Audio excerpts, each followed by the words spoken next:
about to hear is true. Only the names have been changed to protect the innocent. Fatima Cigarettes, best of all long cigarettes, brings you Dragnet.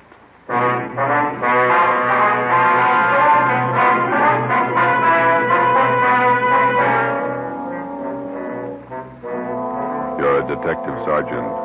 You're assigned to robbery detail. Vicious gunmen have committed assaults, robberies, attempted murders. Their victims, Army officers stationed in your city. Your job, get them. If you want a long cigarette, smoke the best of all long cigarettes. Smoke king-size Fatima. Fatima is the long cigarette which contains the finest Turkish and domestic tobaccos superbly blended to make Fatima extra mild. And that's why Fatima has a much different, much better flavor and aroma than any other long cigarette. That's why Fatima has more than doubled its smokers coast to coast. So, enjoy Fatima, the best of all long cigarettes. It's wise to smoke extra mild. Fatima. It's wise to smoke extra mild Fatima.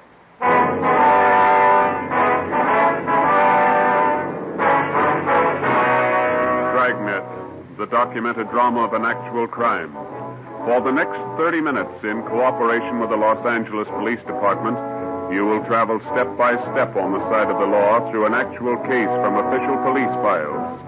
From beginning to end, from crime to punishment, Dragnet is the story of your police force in action. It was Wednesday, February 3rd. It was cold in Los Angeles. We were working the night watch out of robbery detail. My partner's Ben Romero. The boss is Thad Brown, chief of detectives. My name's Friday. It was 1:45 a.m. when we got to Highland Park Division. Booking desk. Hi, Shepard. Oh, hi, Friday, Ben. Hi. Brings you out here. We've got one to book, Shep. You want to do the honor? Okay. Just a minute. I want to sharpen this pencil. Right. All right, Jackson. Take it easy. Yeah. Relax, huh? Jerks.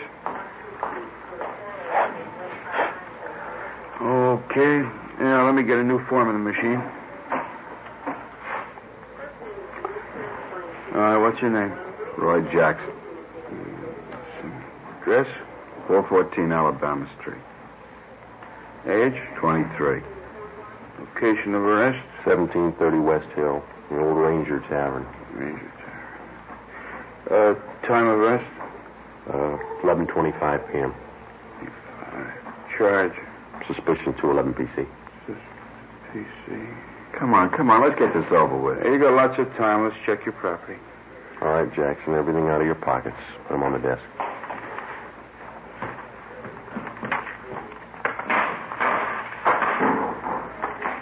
What about my kids? You won't need them for a while. Put them on the desk. There. Oh, you forgot your watch. Take it off. All right.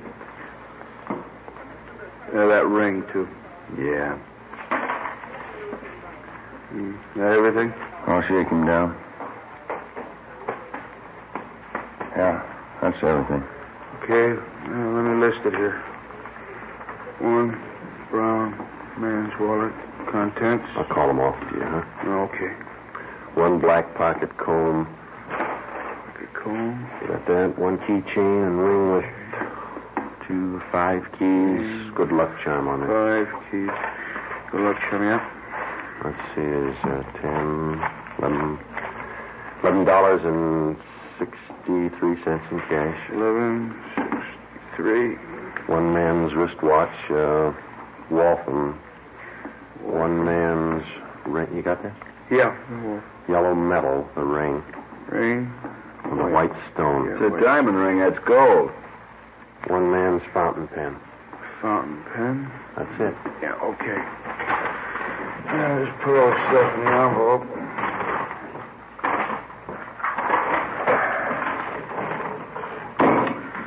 Okay. Get me a booking number, will you, Jimmy? Here's a receipt for your stuff, Jackson. Itemized. Yeah. And here's your copy, fellas. Thank you, Sheriff. Murdoch, Yes, Sergeant? got one for you. You got a slip on it? Yeah, here. Thanks. Let's go. Wait a minute. You got nothing else to say, huh, Jackson? Been yapping at me for 2 hours. I told you all I'm going to tell you. 6 robberies, 6 assaults, 3 attempted murders. It's a tough rap to stand alone. What about your pals? You got my story. Okay, take them. Stubborn. Yeah. We better get the arrest on the teletype. All right. Boy, 2 a.m. It's a long day. It's Fat Brown coming in the door. Yeah. All right, Chief. Hi.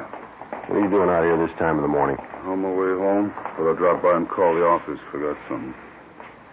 About Jackson. Do any good? Not much. He's got a story. He's sticking to it. Where'd you pick him up? Bar on Hill Street. We booked him here. It's out of the way. Jackson finger any of the gang? No, question him 2 hours. You did got a smoke? No. Yeah. Here you go. Well, let's go in this office. Sit down a minute. It's a good idea. My feet are killing me. Pretty hard to figure this thing. All right. Yeah. Thanks. Gang of cheap hoods, armed with the teeth, slugging, shooting their way around town, coming from all directions. We got it fairly well narrowed down, and 9 out of the 10 jobs they pulled, they operated either in San Pedro, the central area, or Hollenbeck. Still haven't any idea why they pick Army officers for their victims. Jackson wouldn't tell us why. They're most still the same? They haven't switched? Not a bit. The hold-up men still dress as Army enlisted men. They steal a car, offer rights to officers, slug them, rob them, then shoot them. Same thing, 10 times over. Has the Army checked their personnel out at the fort? Keeping tabs on as close as possible. I don't think it's the work of any bona fide enlisted men, though. Well, we'll haul out Jackson and talk to him again in the morning. Maybe he'll be ready to tell us something by then. I'll stay after him. If you need any more men from Metropolitan to help out on this thing, let me know. Okay, Skipper. You better make that call and get home. Late. Yeah.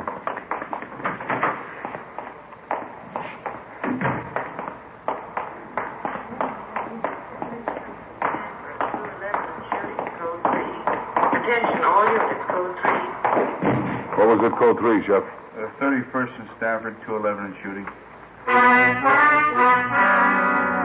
Chief Brown, Ben, and I got to the scene at 2:20 a.m. An ambulance was already there, along with 2 cruiser cars and a half a dozen curious onlookers. Lying face down on the dirt road about 15 feet off Stanford Avenue was a man dressed in an Army officer's uniform. He wore first lieutenant bars. His blouse had been half ripped off, and the side of his face was bruised and swollen. The back of his head showed the results of a vicious beating. There were 2 bullet wounds in his left shoulder. A few feet away, sprawled out on his back, was a major. He'd been brutally beaten, but he was still conscious. While the ambulance attendants gave first aid, we questioned him briefly. Both bodies were lying 30 feet from the interurban railway tracks. Feel up to telling us how it happened? Hit me on the off. The gun. Can't talk too well. No, don't try to get up, Major. How's Lieutenant Kelly? He was with me. He'll be okay. They're getting him in the ambulance. We were hitchhiking downtown, Kelly and me. 2 men in the gray sedan picked us up. Said they were going back to the fort. How were the men dressed? You remember? Too much noise.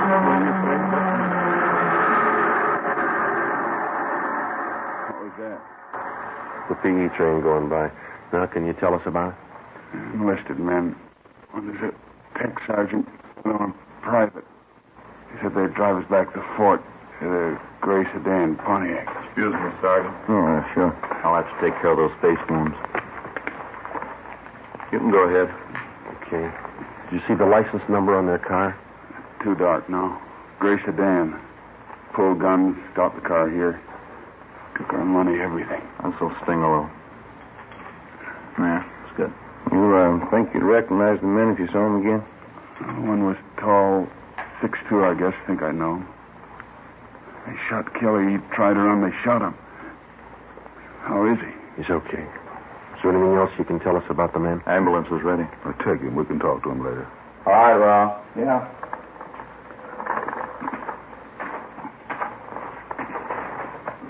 All right, easy. Okay, let's go. It's not getting any better. We're sure like to cut him up, don't they? A pretty good set of footprints over there. Tire impressions. Better call the crime lab. Yeah. 2 men in a gray sedan. How does that match up? Same MO, Army officers. The one the gunman was tall. Mean anything to you? Well, most of the other victims gave us that description. Either the same tall guy works most of the jobs, or he's got a twin brother. The stats office make a run on the description for you? 4 different times. Nothing yet. I'd better get this new information on the air right away. Yeah. We steal a different car for every job, and the morning after we find the car, usually clean, no prints. Well, this thing doesn't add up in my book. Army officers aren't loaded with... I said Army officers aren't loaded with dough. These punks are after something else besides money. What do you mean? Well, for every dollar they steal, they break a bone. How does that shape up to you? You think they like to draw blood? I think so. I think they're pointing for murder. What's the motive, Chief? Oh, forget the motives. I don't care what their reason is. Somebody's robbing and shooting. It's our job to stop them. That's the trouble with motives. How do you mean? They always show up after the murder. 2:40 a.m. The crime lab crew arrived and went to work searching the area for evidence and taking casts of the footprints and tire impressions. The chief of detectives, Ben, and I drove back to Georgia Street Receiving Hospital in time to watch the doctor remove 2 .38 caliber slugs from the shoulder of one of the victims. From his ID bracelet, he was identified as Harold Kelly, 1st Lieutenant Signal Corps, U.S. Army. The other victim was Major Richard Farmer, Signal Corps. I initialed the slugs for evidence, and then we drove back to the crime lab and dropped them off. The next morning, before they were transferred to a military hospital for further treatment, we talked with Lieutenant Kelly and Major Farmer, and filled out a robbery report and one for a crime against person. At 5 minutes past 10, we checked back into robbery detail. Better see if we can get a stenographer in here. There's a lot of paperwork to catch up on. Yeah, I'm going to have to learn short. Mel, Joe? Yeah, Ed? Come in a minute, will you? Right. I picked up a gray sedan using that job last night. Where? Out on Laguna, about a block from Echo Park. They find anything? Nothing. The boys from Leighton Fingerprints called just before you came in. They dusted the car inside out. No luck. That Roy Jackson we picked up last night. Has homicide got the stake out on his apartment? Yeah, Fremont and Tetrick. Nothing yet. What'd you find out at the hospital this morning? Well, we talked to Lieutenant Kelly and that Major Farmer again. Oh, they're still in bad shape. You have anything to add? No. We got their crime reports and a list of the property taken, gave it to the pawn shop detail to put on the stolen property list. What are the hold-up men doing with all the stuff they grabbed? Watches, cigarette cases, men's jewelry? It's all on the stolen property list. Pawn shops have been alerted. It's not showing up. Robbery, Walker. Yeah, just a minute. You, Joe. Oh, thank you. Friday. Kelly. Yeah. We'll meet her. Bye. Lee Jones. He just ran a make on the 2 slugs they took out of the lieutenant's shoulder. Yeah? They came from the same gun that wounded 4 of the other victims. Figures. How about the footprint casts they took out there last night? No, it didn't work out. Lee said he tried matching them up with that set of prints we came across on that job Sunday. There's no match. All right, G. Bad. Sit down. Thanks. You fill them in yet, Walker? Not yet. Just going over last night's case. What do you got? Walker and I were talking over this morning before you 2 checked in about these hitchhike bandit jobs. Yeah. We tried everything short of a blockade to grab the hold-up men.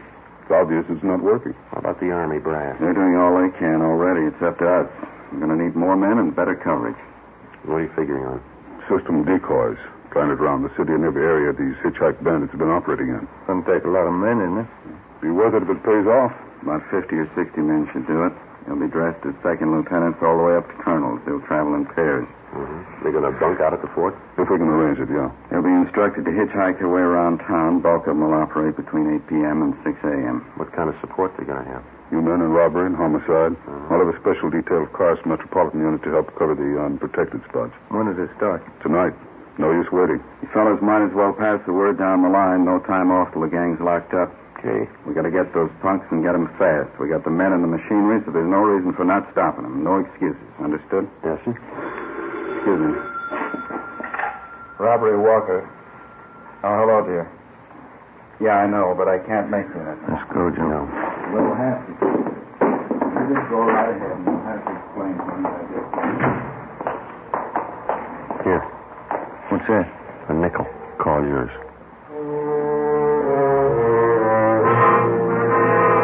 p.m. Thursday. With the permission Gresham is the commanding general, 6th Army, a total of 55 men dressed as Army officers spread out over the city to serve as decoys for the hitchhiked bandits. They were well armed, and they traveled in pairs. For the first night, it was the plan to concentrate in the central area, Hollenbeck and San Pedro. We started cruising the central area at 8 o'clock along with the rest of the detail. The time went slow. Midnight came. Still no sign. We waited out the rest of the night and the early morning. Nothing happened. We figured on some action on the weekend. Friday, Saturday, Sunday, nothing happened. Seemed like the hold-up men somehow had sensed the decoys and were staying under cover.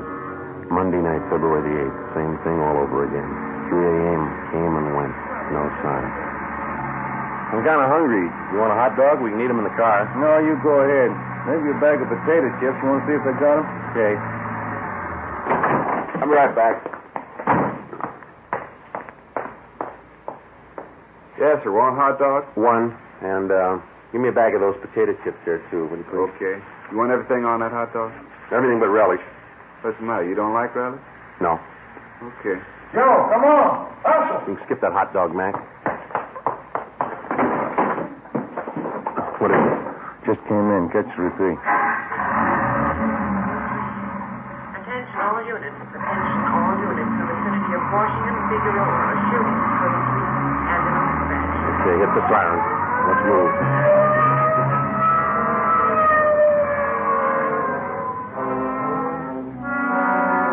When we got to the scene, neither of the two victims were identified as police decoys. One of them had already been placed in the ambulance. Ben went over to talk to him. The second victim was still lying in the street, his chest riddled with bullet wounds.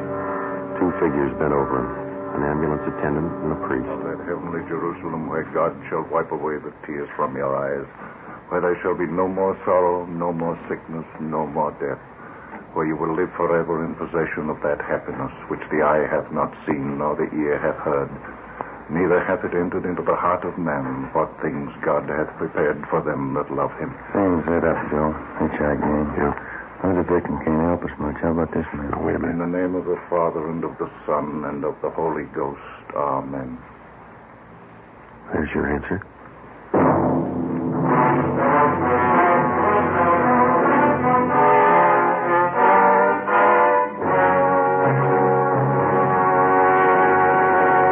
You are listening to Dragnet, the case history of a police investigation presented in the public interest by Fatima Cigarettes.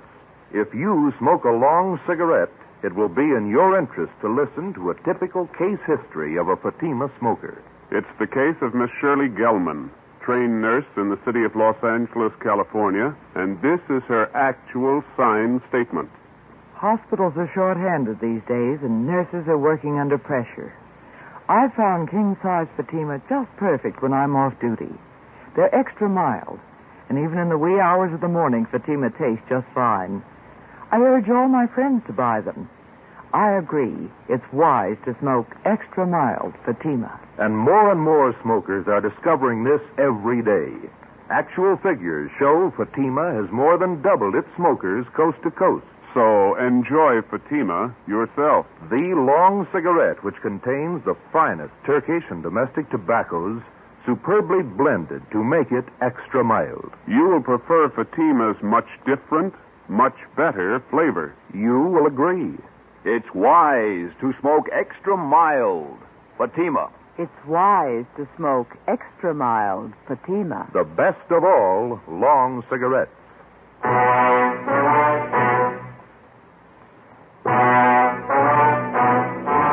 Wednesday, February 10th. At the inquest, the murder victim was identified as Marine Corps Lieutenant Robert Paul Lawrence, age 24. The bullets removed from the body at autopsy were taken to the crime lab where the ballistics men ran them through. They were fired from the same gun used in the previous hold-up shootings by the hitchhike bandits.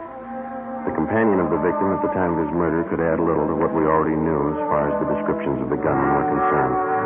The following morning, Ben and I drove out to the home of the murdered man to interview his father, a colonel, Marine Corps, retired.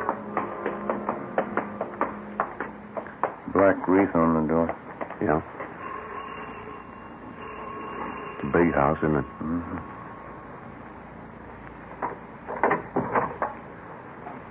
Yes, sir? Police officer says this is Sergeant Friday. I'm Sergeant Romero. Oh, yes. I saw you the other day at the inquest. Yes, sir. We hate to bother you again, but we'd like to ask you a few questions. Yes. All right. Will you step in? Thank you. This way. He was a small man, well-built, with thick snow-white hair combed straight back and a neat white mustache well-trimmed. He walked deliberately with his shoulders thrown back as he showed us into a large living room richly furnished. A picture of the Battle of Belleau Woods hung over the large fireplace. The rest of the pictures in the room were of famous Marine Corps officers. Now, gentlemen, how can I help you? It's about your son, Robert. We didn't want to bother you at the inquest. Yes. I guess I don't have to tell you. Bob's death was a blow. Yes, sir. He's been staying here with me from time to time since my wife died last year. How's this big needs people? Just myself, the wife gone? Yes, sir. We'll only take a minute. You see, everything had been taken from your son, and we'd like to find out if you know what personal property he was carrying at the time he was... Well, I don't know. I guess he had the usual things, a few dollars, his wallet, St. Christopher medal, silver, his watch. Was the St. Christopher medal valuable? Oh, not too much, no, not monetarily. And that watch? Well, yes, that was worth something, a pocket watch. I gave it to Robert when he was commissioned at Quantico. That's his graduation picture on the mantel. Here. This is Robert. Yes, sir. Fine boy, Sarge. Robert was a good Marine. You think you could describe the watch for us? Gold pocket watch. Cost quite a bit when I bought it for him. There's some engraving on the inside of the cover. What is it? Says, from an old Marine to a young one. Signed Dad. Anything else about it, sir? Very fine jeweler friend of mine made the watch. It has small chimes inside, and when you push the lever on the side, it chimes the hour and nearest quarter hour. Very clever. Yes, sir, I see. And as far as you know, then, those are all the valuables he had with him. Yes. All right, Colonel Lawrence. Thanks very much. Oh, you don't have to rush off. Can I fix you a cup of coffee? Stay a while, won't you? I'm sorry, Colonel. We have to get back to the office. Oh. Well, let me show you to the door. I hope I've been of some help to you. You're not feeling so well. It helped a lot, sir. Thank you. Thank you. Goodbye.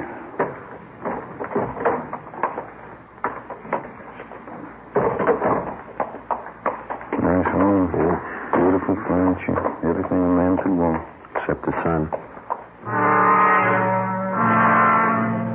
For the next 6 days, we got nowhere. Both robbery and homicide details stayed at work on the case. The citywide decoy plan continued along with the extra night patrol of cruiser cars from the Metropolitan Division. Dozens of leads were received and tracked down. None of them paid off. We stayed on it, but despite all our work, in 1 week, the hitchhike bandits were credited with 16 car thefts, 8 actual holdups, and 3 more assaults with intent to commit murder. February 18th, 2 p.m. Ben and I were called to Captain Walker's office. Close the door, will you, Ben? Oh, yeah. What is it, Ed? Both of you know Burdick here, theft detail? Oh, yeah. Sure. I am. You want to tell him what you just told me, Burdick? Yeah, I was just telling the captain. I was on night watch last night with Dragnet, and we picked up this guy for grand theft auto. Got him out in the bowling alley on Vermont. Yeah? Well, Dragnet and I didn't think too much about it. We took him into Central and had him booked. Gave his name as Clyde Black. As I say, I didn't think too much about it. But on the way into work, I got to thinking. This fellow comes pretty close to the description of one of your hitchhike bandits. Yeah? Yeah, he's pretty tall, 6'2", dark hair, dark eyes. Pretty tough. Is he still in jail? Still there. Anybody else talk to him besides you? Resnick and me, that's all. Here's the mug shot we got on him last night. Take a look. Let me see. It seems pretty close. You got a home address on him? Yeah, our place out on South Flower. Here's the number. Thanks. Oh, yeah, there was something else. Struck me kind of funny. What's that? When we booked the guy in last night, Yeah? in his back pocket, he had a St. Christopher medal. Ben, Ed, Burdick, and I drove out to the address on South Flower Street, which the prisoner, Clyde Black, had listed as his home address. It was a rooming house, and the landlord remembered Black, but he hadn't lived there for 2 months. He gave us Black's forwarding address, an apartment on MacArthur Drive. There, the manager told us he hadn't lived in the building for at least a month. He had moved and left no forwarding address. We put tracers through on him with DMV, our business office, and with local merchants in the neighborhoods where he had lived. By 6:30 p.m., we had an answer. An apartment on Pico Boulevard, just east of Alvarado. At 7 o'clock, we were on our way up in the elevator to the third floor of the apartment house.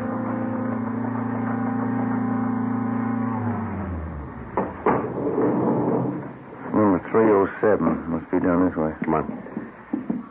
Pretty run-down place. Musty. Yeah. This is it, 307. Somebody's in there. The apartments have back doors, Joe. You want me to cover it? Yeah, you better hustle. Right. Okay.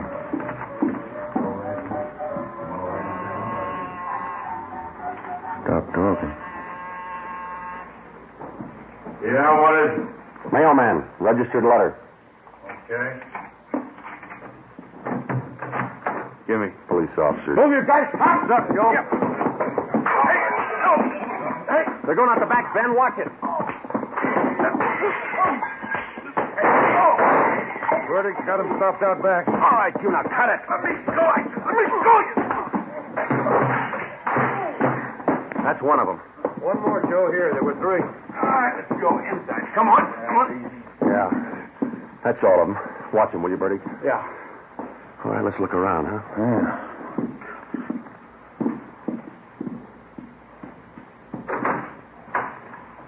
Take a look. Yeah, enough uniforms for an army. Before we left the apartment, we searched it thoroughly and found dozens of personal valuables, watches, rings, and wallets. There was also a .38 caliber Colt. We took the three men downtown and booked them at Central Jail. And we dropped off the gun that we found at the crime lab for a ballistics test. 8:35 p.m. We brought suspect Clyde Black to the interrogation room. Captain Walker, Ben, and I confronted him with the evidence. Here you are, Black. Take a look at these.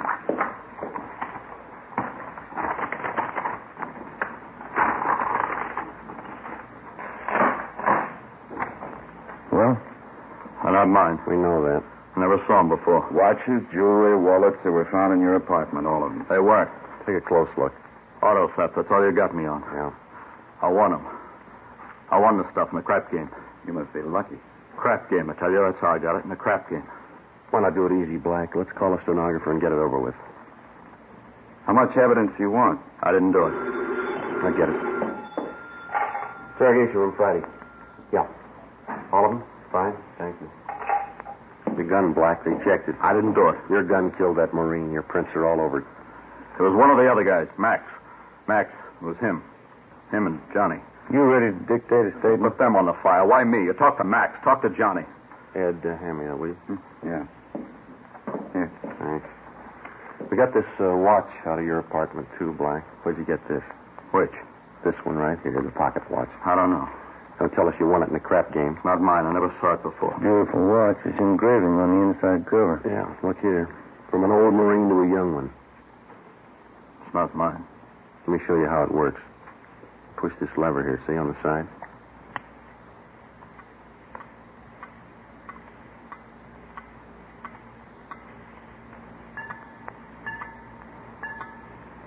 Well, how about it? I hated them. I hated all of them. Everything about them. That lieutenant. I had to kill him. He was going to get away. I had to kill him. I had to. Why'd you pick on officers? They had it coming. Pushing guys around. I hated them. I hated every lousy bone in their bodies. I'll get the stenographer. Yeah. Then knock off and go home. You too, Dennis. I had to kill him. I hated him. I'll tell them that. I'll tell them like I told you, just like I told you. Yeah, they'll believe you, mister.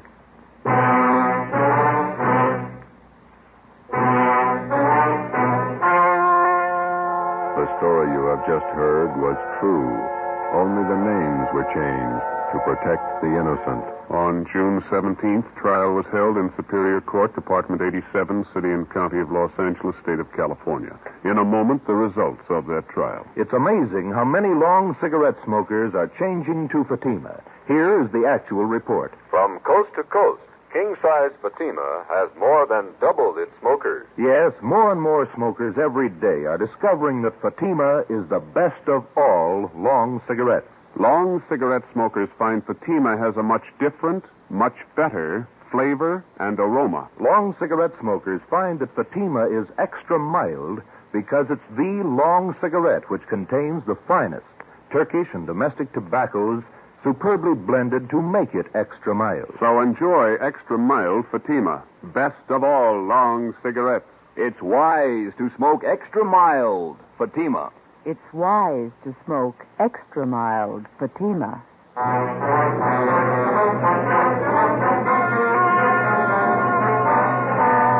Clyde Black and the other 4 members of the Hitchhike Bandit gang were tried and convicted in Superior Court on 1 count of murder and several counts of robbery and assault with intent to commit murder. All 5 are now serving life terms in the state penitentiary. You have just heard Dragnet, a series of authentic cases from official files. Technical advice for Dragnet comes from the Office of Chief of Police W.A. Wharton, Los Angeles Police Department. Fatima Cigarettes, the best of all long cigarettes, has brought you Dragnet from Los Angeles. You're tuned for the stars on NBC.